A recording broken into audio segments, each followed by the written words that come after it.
Un càmping del Pirineu i una gran catàstrofe natural.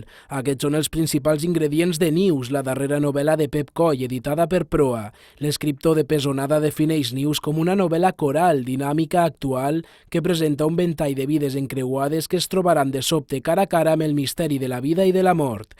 La trama se centra en les reaccions i sensacions que viuen diferents tipus de famílies davant d'una tragèdia imprevista. Sinistres com la riuada del càmping de les Nieves a Viescas l'any 1996, en què van morir 87 persones, o l'explosió del camió que va arrasar el càmping dels Alfacs el 1978 a les Cases d'Alcanar provocant 217 morts, són algunes de les circumstàncies de les quals parteix Pep Coll. A mi em va impressionar molt quan estudiava, sé que ja començava a treballar el desastre que va passar als Alfacs i després també el de Viescas.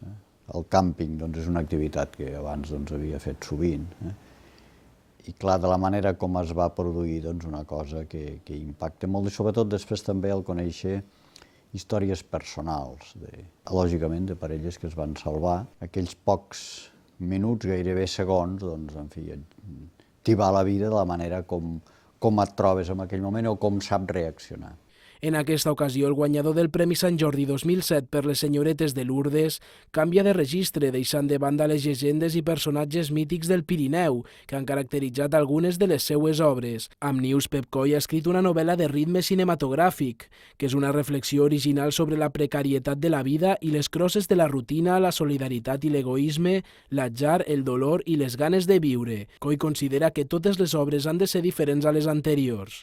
Home, totes han de ser diferents, si no, escriure seria bastant avorrit. Em sembla que cada història has d'anar cap a un món totalment diferent a l'anterior. L'escriptor ha conreat pràcticament tots els gèneres en prosa.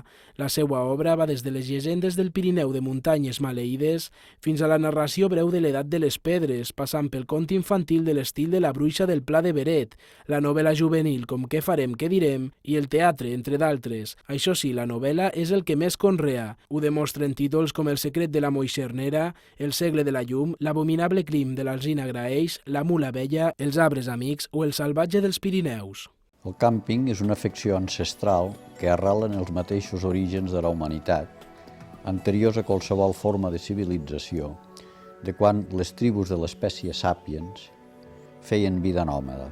Els primitius caçadors-recol·lectors es desplaçaven a la recerca d'aliment. La vida de càmping li retorna l'instint animal constructor del seu niu precari fet de roba o de plàstic.